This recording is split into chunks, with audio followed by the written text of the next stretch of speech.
Hey guys, today I'll show you how you can fix the MS Gaming Overlay error on Windows 11. So let's get started. If you're getting the MS Gaming Overlay error on your Windows 11 PC, you can usually fix it by making a small change in the Windows Registry. Start by opening the Start menu, search for Registry Editor, and launch it. In the Registry Editor, navigate to the following location: H key, Current User, Software, Microsoft, Windows, Current Version, Game DVR. Once you've selected the Game DVR folder, look for a registry entry named App Capture Enabled in the right pane. Double-click it and change the value data from 1 to 0, then click OK.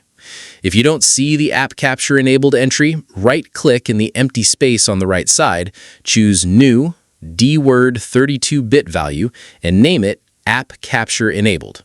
After creating it, double-click the entry, set its value data to 0, and click OK.